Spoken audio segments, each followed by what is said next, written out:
अस्सलामुअलैकुम, welcome to my YouTube channel cooking tasty recipes. आज मैं अपने किचन में बनाने जा रही हूँ निहायत ही मज़ेदार से गुड़ वाले चावल, जिसकी रेसिपी मैं आपके साथ शेयर करूँगी। इसको बनाना निहायत ही आसान है, तो बहुत से लोग इसको शौक़ से खाते हैं और इसको डिफरेंट स्टाइल से बनाया जाता है। तो आज मैं अपने तरीके से बनाना सिखाऊँगी। चैनल को सब्सक्राइब करो, लाइक करो, शेयर करो, कमेंट करो।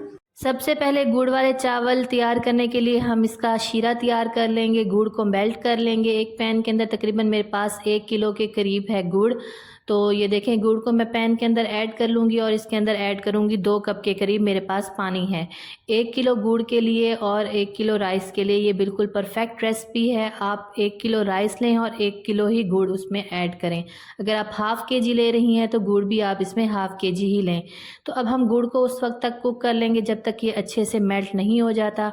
जैसे ही गुड़ मेरा अच्छे से मेल्ट होगा, 3 से 4 मिनट के लिए इसको मैं मज़ीद कुक करूँगी और उसके बाद इसको मैं ठंडा होने के लिए रख दूँगी, ताकि जो इसके अंदर डस्ट वगैरह मौजूद होती है वो नीचे बैठ जाए। और इसको मैं फिर कपड़े से या फिर छानी की मदद से छान कर चावलों में ऐड करूँगी। तो ये देखें, यहाँ पर तकरीबन 5 से 6 मिनट के अंदर मेरा सारा गुड़ अच्छे से मेल्ट हो गया है। अब मैं इसको मज़ीद 3 से 4 मिनट के लिए कुक कर लूँगी और फिर उसके बाद इसकी फ्लेम ऑफ करके इसको साइड पर ठंडा होने के लिए रख दूँगी। तो ये देखें, यहाँ पर इसको हो गए हैं 3 से 4 मिनट और अब मैं इसको साइड पर रख दूँगी।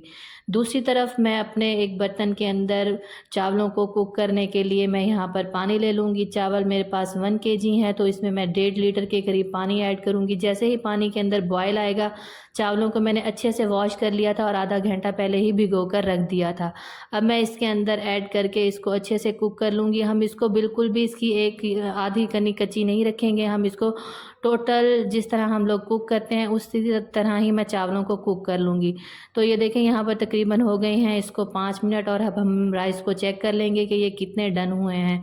बिल्कुल हम इसकी कोई भी कनी को नहीं रखेंगे, बिल्कुल अच्छे से हम इसको कुक कर लेंगे। तो यहाँ पर अभी इसकी हाफ़ कनी रहती है, तो मज़ीद मैं इसको 4 से 5 मिनट के लिए कुक कर लूँगी। तो जैसे ही ये कुक होंगे तो हम इसका पानी रिमूव कर लेंगे। चावलों को रिमूव कर लेने के बाद हम उसी बर्तन के अंदर मैं ले लूँगी 1 कप के करीब मेरे पास देसी घी है। आप चाहें तो ऑयल भी इस्तेमाल कर सकती हैं, चाहे तो सिंपल घी भी इस्तेमाल कर सकती हैं। इसके अंदर 1 टेबल स्पून के करीब मैं डालूँगी सौंफ और 2 से 3 अदद इसमें सब्ज़ इलायची ऐड कर लूँगी।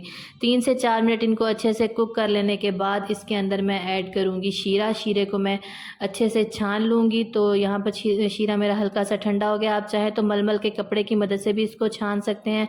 मैं इसको छन्नी की मदद से छान लूँगी और इसको इसमें 4 से 5 मिनट के लिए अच्छे से कुक कर लूँगी, ताकि जो सौंफ है और इलायची है उसकी खुशबू इसमें अच्छे से मिक्स हो जाए और मेरा शीरा भी अच्छे से बन जाए। तो ये देखें, यहाँ पर 4 से 5 मिनट इसको अच्छे से कुक कर लेने के बाद इसके अंदर मैं ऐड करूँगी ड्राई फ्रूट्स। आप इसमें जो ऐड करना चाहें अपनी मर्ज़ी से ऐड कर सकते हैं। मेरे पास इसमें है किशमिश और मैंने इसके अंदर ऐड किया है अखरोट इसके अंदर ऐड किया है। आप चाहें तो इस पॉइंट पर इसके अंदर खोपरा भी डाल सकते हैं। तो इन चीज़ों को 3 से 4 मिनट कुक कर लेने के बाद अब हम इसके अंदर ऐड कर लेंगे राइस को पहले मैंने बॉईल करके छान कर एक साइड पर रख दिया था।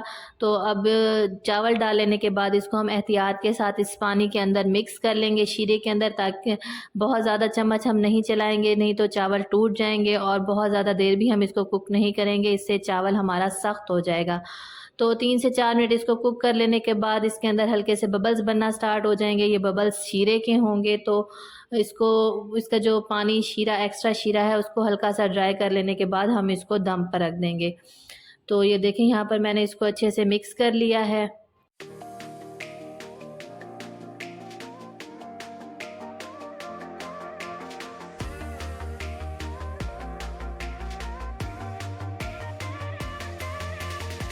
और यहाँ पर मेरे पास 4 से 5 टेबलस्पून बादाम थे, बादाम को भी मैंने इसके ऊपर डाल लिया है।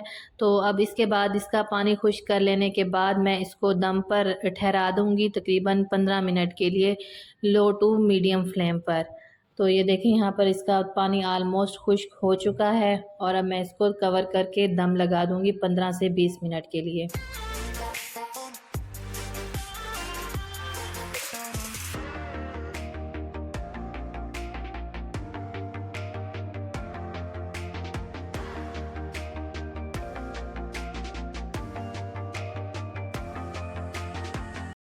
तो ये देखें यहाँ पर मेरा दम कंप्लीट हो चुका है। अब मैं हल्के हाथों की मदद से चावलों को मिक्स कर लूँगी ताकि ये एक दूसरे के साथ चिपकने ना पाएँ। तो ये देखें मेरे मज़ेदार से चावल राइस हैं। अगर आपको मेरा तरीका अच्छा लगा हो तो मेरी वीडियो को ज़रूर लाइक करें और मुझे कमेंट्स में बताएं कि आपको मेरी रेसिपी कैसी लगी।